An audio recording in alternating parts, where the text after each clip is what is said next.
to another episode of Federico Talks Watches. Now today I want to discuss something that's been pretty big news in the watch industry.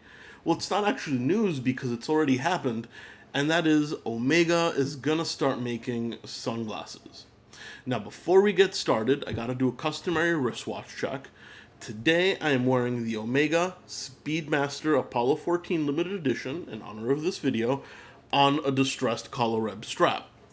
Now, you guys may also notice that this video is going to come out a little earlier than usual, and that is because in a couple of hours, my beloved Calcio Napoli will be playing against AC Milan in the Serie A, and it's football or soccer for all us Americans, and I refuse to miss that game. So, Forza Napoli, and you guys get an early upload as well. Also, let me just make a quick little announcement. You guys can still enter the 10,000 subscriber giveaway. I'll leave a link in the video right up here, and you just have to leave a comment in that video and like and subscribe. The winner will be announced on Thursday, so stay tuned. So, Omega to make sunglasses. Well, I think that's more proof that the watch market is very weak and still weakening, that they're branching out into a lifestyle brand. Now, Omega has taken on the services of Marcolin and licensed their eyewear to them. Marcolin is an Italian eyewear manufacturer, kind of like Luxottica, that makes brands such as Tom Ford. Now, I'm sure that these sunglasses are going to be very much in the high end, significantly more expensive than a brand like Ray-Ban. However, I have not seen them personally. They are exclusive to the Omega boutiques as of August, so they're out right now, but they also don't have pricing on the website. Maybe I should have done a little more research. However, I'm sure they're going to be rather pricey and high-end. Now, I see this as a play to diversify their portfolio. Just like any good investment, if something isn't making money right now, such as watches, you have to make your profit elsewhere and not have all your eggs in one basket. Now, many brands have done this very successfully, and some other brands not so successfully. I'm going to use the example of Cartier. Now, Cartier is a lifestyle brand. They do a lot more than just watches and jewelry. Yes, the main part of their profit and sales comes from the watches and followed very closely by the jewelry. However, Cartier makes fragrances and colognes. They make eyewear and sunglasses. They make objets d'art for the home. They make leather goods. They are a lifestyle brand. You can buy everything from a tourbillon to a belt. And it's been very, very successful for them. But that may be because Cartier has been a lifestyle brand for a very, very long time. And they've been quite established. So I'm not sure if Omega can pull this off in a short amount of time, at least in a short enough amount of time to negate the effects of this downward trending watch market. This has also happened in kind of a reverse way. Brands like David Yurman, a famous jeweler and silver jeweler, have made a line of watches, and this started when the watch market was really, really hot 3 or 4 years ago. They said, why not? Watches are hot, let's make some watches. And Louis Vuitton did the same thing. Louis Vuitton, famous for their luggage, their canvas, their clothing, made a line of watches also a few years ago when the watch market got really hot, and that's when they announced their Tambour collection. So that was to take advantage of a hot point in the market.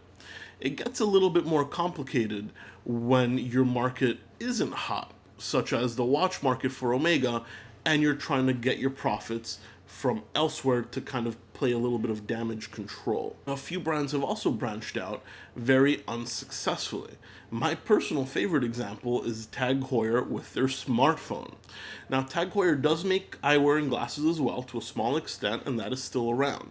However, after the smartphone kind of became mainstream a few years ago, Tag Heuer decided to make their own smartphone. And boy, did that tank. I think Ulysse Nardin tried something like that as well, but don't quote me on that, I could be wrong. But, Tag Heuer's smartphone was an unbelievable failure. So let's hope, for Omega's sake, they don't suffer the same thing with their sunglasses. Now, do I think this will affect them badly and will affect their watch line? Personally, no. I see it as two very separate parts of their business, and I don't think they can lose credibility. In fact, Omega, apart from Rolex, is probably the best positioned brand to make something like this work, because they're the second highest brand in terms of sales and brand recognition, and, they have a ton of money being backed by the Swatch Group. What I'm not convinced about is if it's going to be a success or not, because they could just be wasting a ton of money to launch this eyeglass line, and it might not pick up any steam, in which case they're in a much worse position financially than they were before. But I do think it is a smart move to try and diversify your business, especially in this market climate. Will it make a difference quick enough? I'm not too sure. Implementing a new product range like this, especially a product that you're not well known for, takes a little time to get traction. So I think for the future, it is a smart move. But in the short term, I'm not so sure. Then again, I'm not really a business analyst. Let's not forget, there's other brands that dabble a little outside their arena as well. Did you guys know Patek Philippe makes cufflinks? Now, their cufflink sales are negligible, and they've been doing it for years. It's not really a commercial move to make cufflinks. It's more of a cross-selling platform, a way to show artistry. They kind of do it because they can. But if their cufflink sales disappeared tomorrow, I don't think it would really affect them one bit. Piaget also does jewelry. Now, Piaget as a jeweler makes a significant amount of their profit from jewelry. So for them, it would matter. But I think diversification is a good thing. I just don't know if it's a short-term move. Maybe the watch market rebounds. I certainly hope so, even though there's no real signs of it. However, it's certainly interesting to see a brand like Omega, which is such a specific brand, watchmaking, that's all they've ever really done, make a move like this. I think it definitely shows the weakness in the market. Anyway, guys, what do you think? Have any of you checked out the Omega glasses in the boutique? Let me know. Next time I'm in Manhattan, I'll pop by and see them for myself. Once again, thank you so much for sticking around for another episode of Federico Talks Watches. Please don't forget to subscribe, especially if you want to enter the giveaway, and give this video a like if you found it useful. I will catch you guys in the next one. Take care.